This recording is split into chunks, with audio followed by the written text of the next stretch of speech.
Joe Boo, baby. There you go. Calais Campbell, one immovable force right here. Joe Boo Sports Report.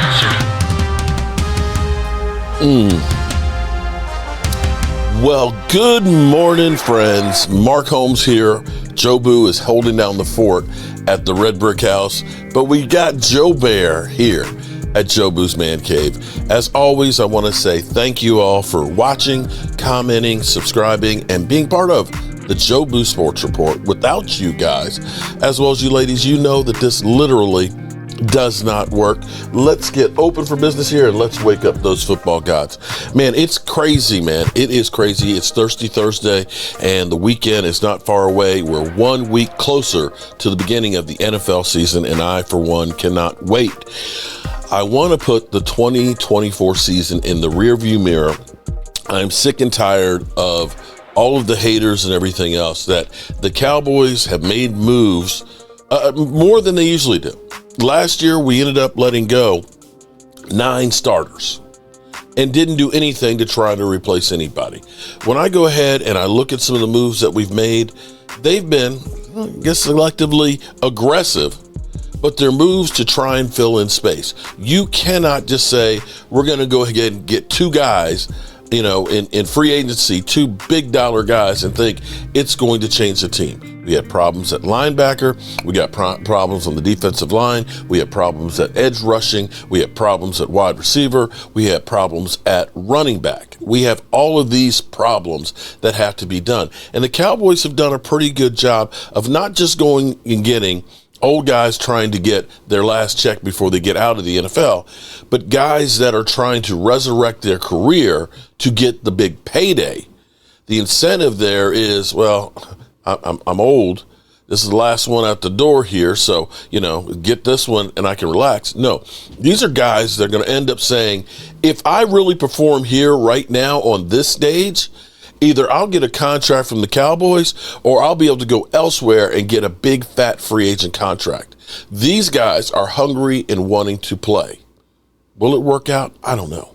But here's the nice thing about being a Dallas Cowboys YouTuber. If you can take the abuse that you get, and trust me, I get abused on a regular basis. Immediately after the jabroni up there in Cleveland comes out with the whole,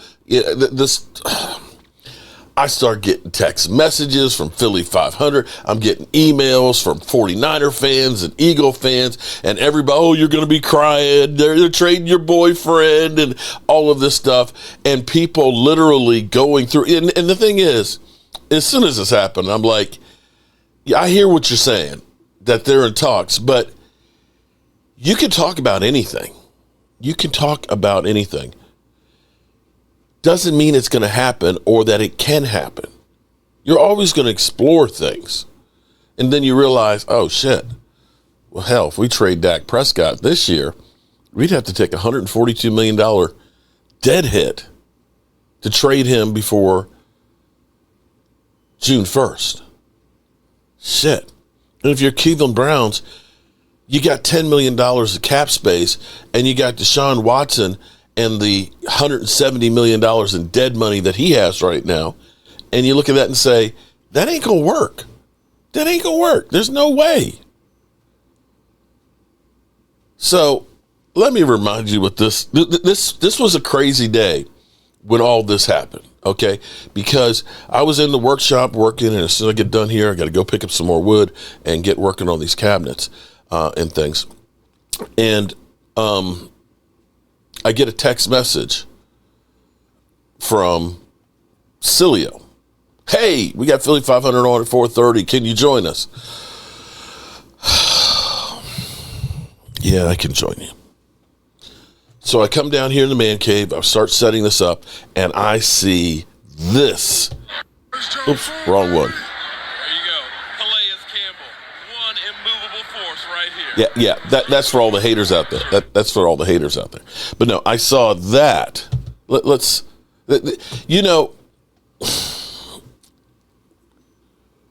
when you have to pull the glasses off. Let's go to it. It was crazy. Get ready for this one. Get ready. I got a pretty darn good source. I got a pretty darn good source. In the Browns organization. In the Browns organization. Yeah. I heard, since our last show, I heard. that part of the reason Myles Garrett was so willing to sign this for contract, money. Money. Yeah, money. The Browns are negotiating as we speak. For a trade for Dak Prescott. And Garrett got all giddy about it. I don't know. We're not going anywhere with Prescott. Newsom's part of it. And draft picks. Mm-hmm.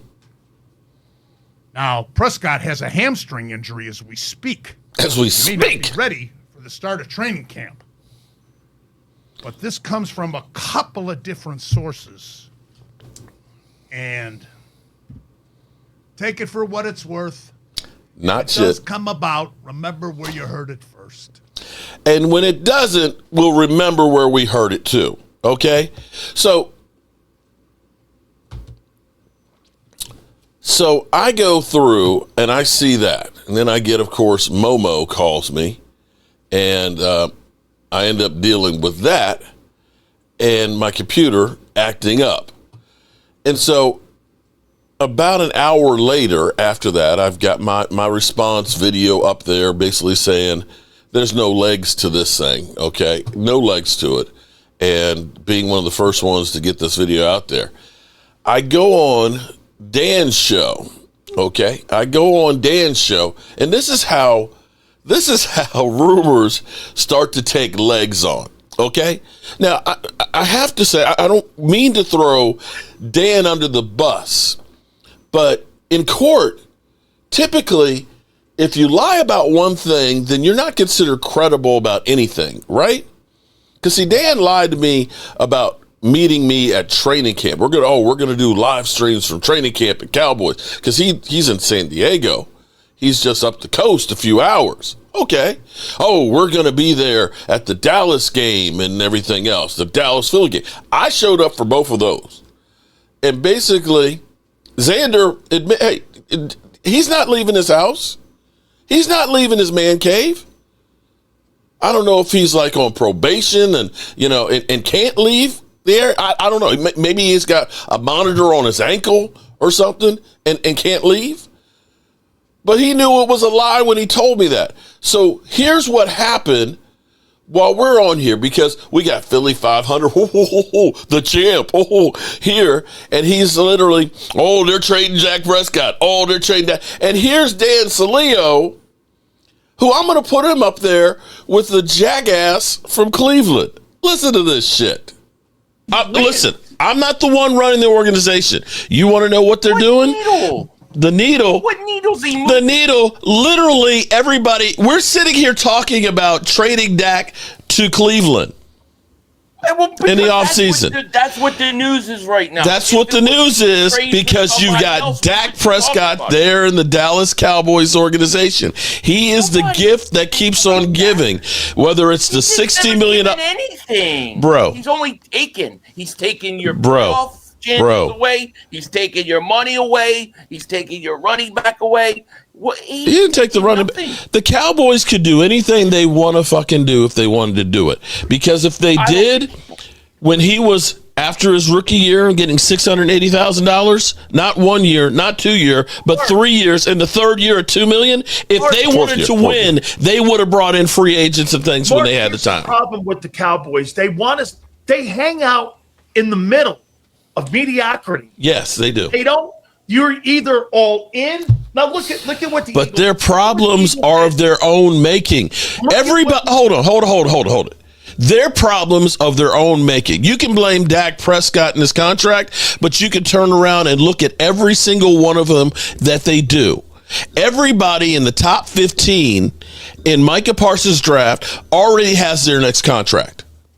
They should have got that shit done last year and made it cost effective. They should have done the same thing with CD Lamb. And they won't do it with Deron Bland, and they won't do it with Tyler Smith. You think their price is going to go down next year? No, but they will wait and keep hamstringing themselves because they like to be in the fucking spotlight with, we're going to trade Dak. We're going to trade Micah. Or will they sign? It's all a game.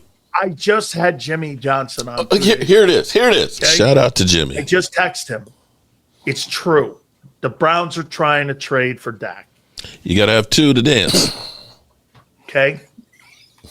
I mean, to me, Mark.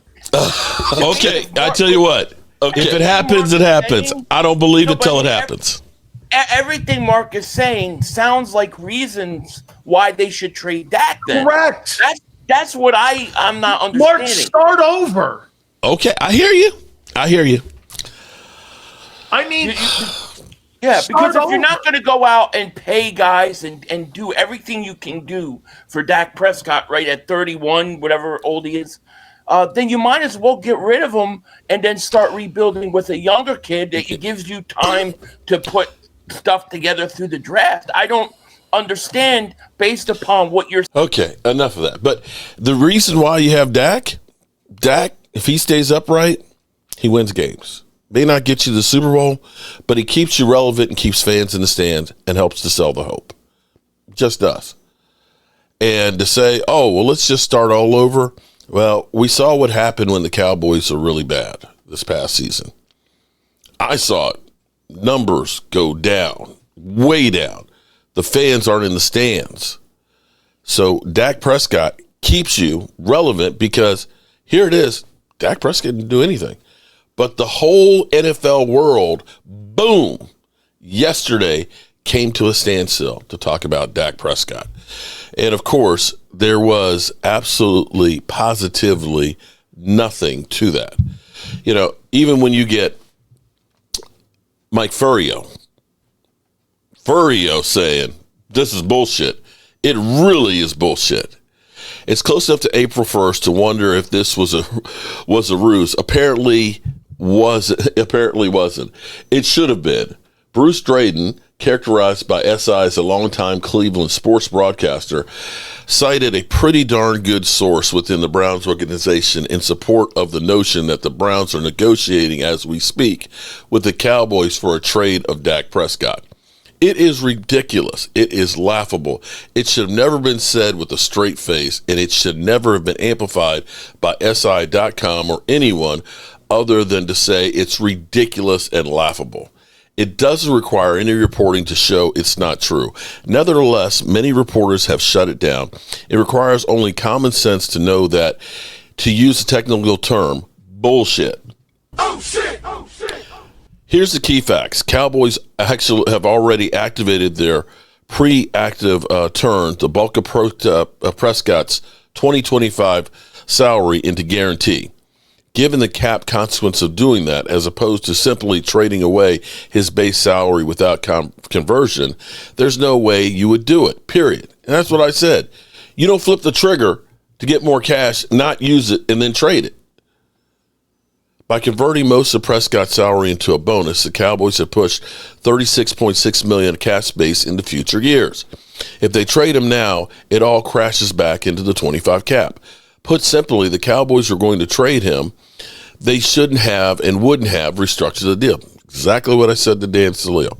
As it stands, Prescott's cap number of 52 for 25, and the Cowboys trade Prescott before June 1st, another $97.35 million would hit the cap in 25.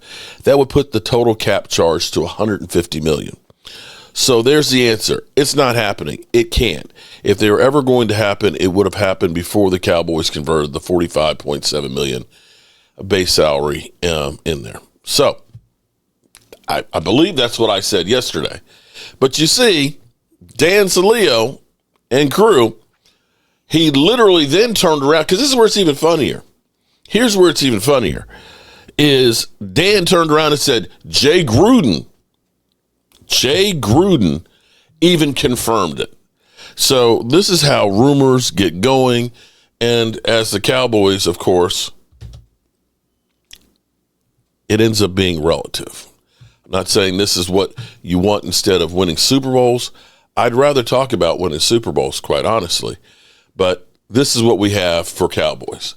So the other thing that was great yesterday and interesting is, of course, we heard, Emmitt Smith basically poo-pooing the idea and saying you don't draft Jeanty because the Cowboys aren't ready for that. But I kind of find it funny that Emmitt Smith says that because they drafted Emmitt after the Cowboys went 1-15. They drafted him the very next year. It wasn't the Cowboys built this great team. They got the offensive line. They got Charles Hayes, and then they brought in him. No. He was part of the rebuilding of the Dallas Cowboys. His first year, 980 yards, 3.9 yards a carry. Took his lumps that first year. Took his first lumps. They went from 1-5 to 7-9. So, Emmitt saying that, I don't see how that's actually relative. So we've heard people say the Cowboys won't draft Jeanty at 12. Well, he is coming in next week for a visit. He is coming in as one of the 30 visits. And yesterday we got this on him. He looks like a beast.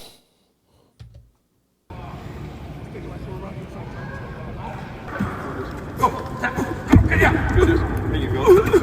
Good, dude.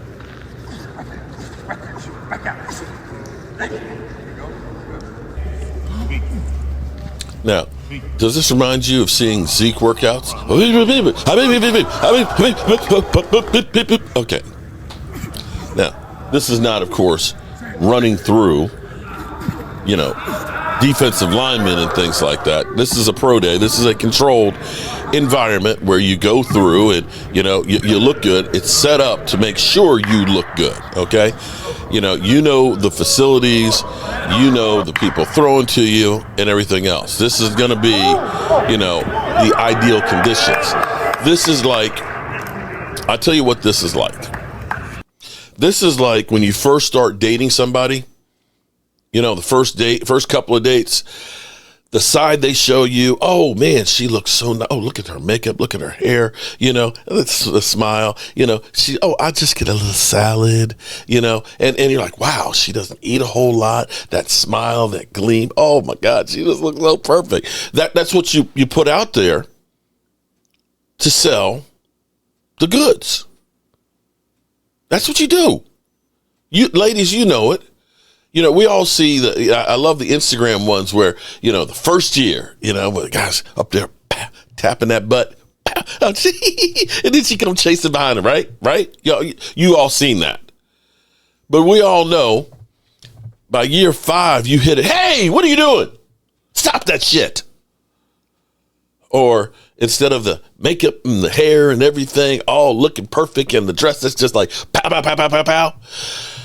You get the curlers in the hair and you get the mud on the face and you get the, sweatsuit, the baggy sweatsuit, and they're holding the coffee and you don't know because they sold you the goods. And I ain't mad at him. He didn't run the 40 or anything like that. This was just basically a workout to make him look really good. He's 5'8", 215 pounds. And I like this. BMI calculator says he's obese.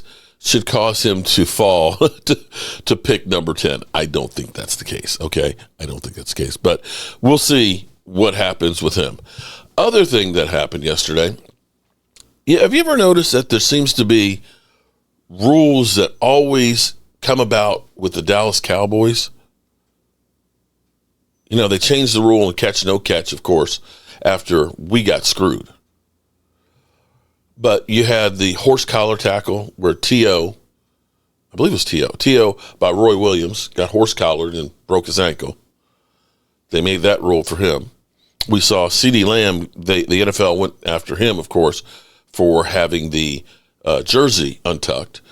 There was the running back lowering the head, which is kind of crazy because if you're a running back trying to go through the hole, you're going to gather yourself because you know you're about to get hit by a whole bunch of thugs in the middle. It's natural when you're holding onto the football to lower your head. And I believe, I know it's been called on Tony Pollard and I think twice on Zeke. I don't know that it's been called on any other running backs, but be that as it may. Now, they've outlawed this, okay? Yeah, something CeeDee Lamb has done for 4 years in the NFL, since his rookie year. Now, the rationale behind this is it's actually the Bloods. I think it's the Bloods. The Bloods, Crips, don't come after me. Please don't. But it's a gang signal basically to say somebody is untrustworthy.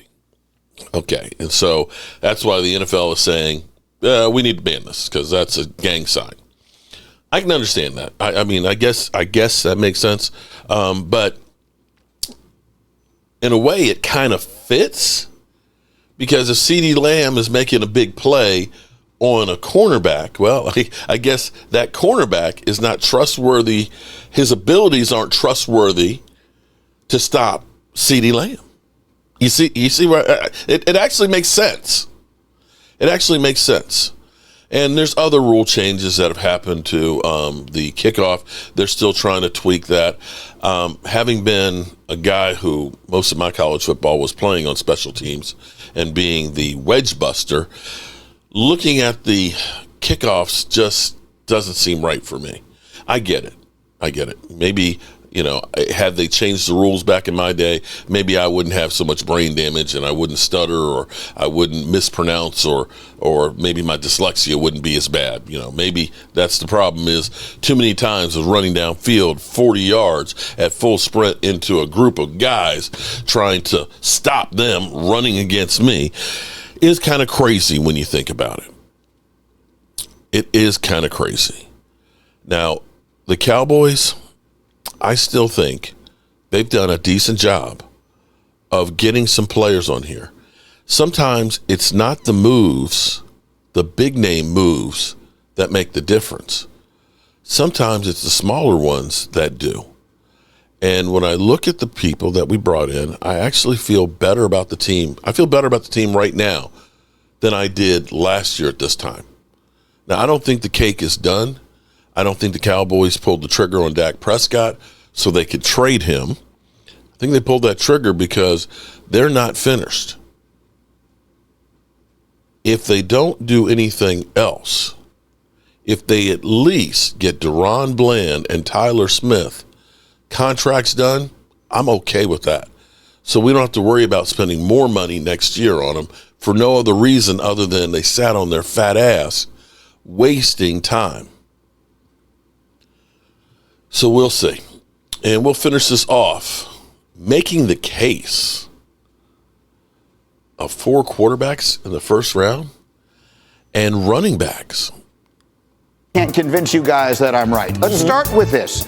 I've heard so many people call this a 2-quarterback draft, and we know who those 2 quarterbacks are, Cam Ward and Shedeur Sanders. I'm here to tell you, Louis Riddick, that when you and I are doing the first night of the NFL draft on that Thursday in Green Bay, we will not have 2. We will not have 3. We will have 4 quarterbacks drafted that night. The 2 that everybody knows. Jackson Dart, who Mel is suddenly mocking in the top 10. And I don't think it's out of the realm of possibility he winds up the 2nd quarterback taken. And then I believe, and Harry, this will make you happy, Tyler Shuck, the kid from Louisville, who people, including you, Louis, I know are starting to really like. He has someone trades back into the end of the first round to take him written all over him. So I'm making the case that we're going to have 4 quarterbacks in round 1 this year. Louis. Yeah, look, it's a supply and demand issue. Look, there are upwards of 7 teams legitimately that could really justify wanting to draft a quarterback in the first round. 7. I mean, if you're looking at the Titans, the Browns, the Giants, the Raiders, the Jets, the Saints, and the Steelers, that's 7 teams. Guys, they're going to automatically get raised up in terms of their draft value. And honestly, these guys, look, Jackson Dart and Tyler Shuck, the 2 guys who are in question right now, like I got to see them both play live. I got to talk to both of these guys.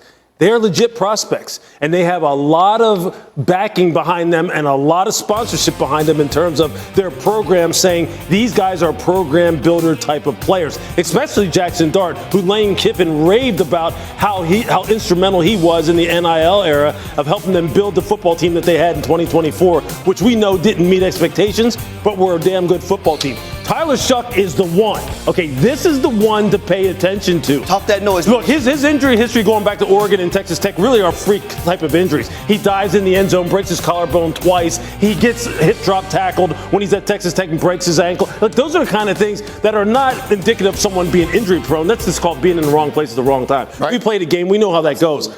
This cat can throw the rock, though. Mm-hmm. And he's 6'4", 230 pounds and ran 4.6 at the combine. That throw he made against Notre Dame, if that was Patrick Mahomes, we'd be sitting there running it on get up over and over again. This all Harry So I love Tyler Shuck. Number one, he's a better athlete, like Lewis just mentioned, and a lot of people give him credit for. Mm-hmm. And I got a tape right here to showcase this. Watch this. Getting flushed out of the pocket. Keep your eyes downfield. Make the throw for a touchdown down the field versus SMU. This was a big game. Yes, sir. I was at that game. But then you have this next play against Clemson. A lot of people thought that Clemson was just going to run away with this ball game. Tyler Shuck said, no, Mr. Dabo, I'm going to take it myself. I have the athleticism. I'm going up over top. I'm going to do a front flip for a touchdown. This was Lewis's talking about right here. This is the throw. Check out this arm angle for Tyler Shuck. I don't even know how he completed this, but he got it done. So his attention to detail at the line of scrimmage also you see on tape versus the blitz. Tyler Shuck has been phenomenal. He's an athlete, ball placement. I think he's going to go in the first round, Lewis. I love this time of the year because we're talking about Tyler Shuck. You're getting to know some of these prospects that a lot of people during the year didn't know. But I also feel like this is the time of the year where we just start hyping up every single player and we're finding quarterbacks and we're just going to talk about Tyler Shuck's going to be a first rounder. Jackson Dart, pretty soon we're going to say Jalen Milroe is going to slip in. I don't think it's going to be 4 quarterbacks. I do think it's those 2 and it's Jackson Dart. We shall see when the draft comes. I'm holding you in contempt. Let's go to the The only thing I'll say is this. You know what? In NFL front offices, a lot of times what they will say when they're watching a show like this and they're hearing us talking about these guys, they're saying, look, they're just catching up. Because a lot of these guys have liked these players all fall along anyway. It's just that now we're bringing them to the light and people are talking about them in terms of common football conversation. Okay, my next case that is before us is really aimed at one of my favorite people in the entire world, and his name is Mel Kiper Jr. I love Mel. Mel is the man who invented the draft. I've been watching him forever, and it is a privilege to work alongside him. But he is dead wrong on his philosophy about not drafting running backs in the first round. I've been saying this for years. The best time to get a running back is when they are coming out of college. My philosophy, and I hate the idea of this because I hate that they do it to these guys, and maybe Saquon's season will start to change this, but if I were running an NFL team, I would take a quarterback in the draft, I would use him up, and I would never consider signing him to a second contract and draft another one. But I think the idea of taking a running back, and there are at least 2 that I think are going to go in the first half of round 1 this year. They are Ashton Jenty, who everybody knows from Boise State, and then Omarion Hampton, who everybody may not know from North Carolina, and there are a bunch of other. Ohio State has 2 backs in this draft. There are a bunch of really good running backs. The best time to take a running back, in my opinion, is in the first round of the NFL draft, to acquire them right out of school. What do you think? I'm absolutely with it. How can you argue against that when you watch what Jahmyr Gibbs, Bijan Robinson have done? Saquon Barkley goes there. I remember in 2019 being on the New England Patriots, and we were getting ready to play the Giants on a Thursday night game. We're unsure if Saquon Barkley would play. And we just watched a highlight tape of his rookie year. And you're sitting there as a DB, you're like, hell, I hope I don't have to tackle this guy in the game. And they get him on the front end. These guys are dynamic. When you can take a play 70 yards and just change the complexity of a game, I think you go out and get a running back like this early on. And you know what, Harry? I forgot to make one of my most important points, and that is this. The running back is the most immediately transferable to the NFL, right? Basically, if you can run, hit him a gap, all that kind of stuff. Everyone else takes, it feels to me, like more time to develop because the system is critical. The wide receiver, you got to learn the tree. You got to develop a chemistry with the quarterback. The running back, just give him the ball and let him go. He can make the most immediate impact, I feel like, of any position on the field. That's the case. Especially when you have a guy like Ashton Jenty, and a lot of people don't mention this, but in 2023, he had over 40 catches for 500 yards and 5 touchdowns. So you get the double whammy as the contact balance, low center of gravity. We got to remember, his offensive coordinator at Boise State was a head coach for the Tampa Bay Buccaneers and my offensive coordinator for the Atlanta Falcons. So he has those NFL ties when it comes to schematics. The ball as well. Lewis, do you believe we will see Ashton Jenty for sure in the top 10? Absolutely. You would be foolish not to. Look, I think every offensive coordinator, every offense. That's why Ashton won. Why he should have won the Heisman potentially. I mean, I believe Travis Hunter deserved to win the award. But this guy was ripping off plus 40, 50, 60-yard runs at a ridiculous clip. Okay, so the defense rests on that one. There and you I go. bring up our final case here of this, and it is simply this. Well, we've got enough cases with Greeny. As always, good people, I appreciate you guys. We'll see what the day brings. I'm going to be up in my workshop doing a bunch of work and things, and it's going to get crazy as always. I appreciate you guys, and I will see you soon. Peace out.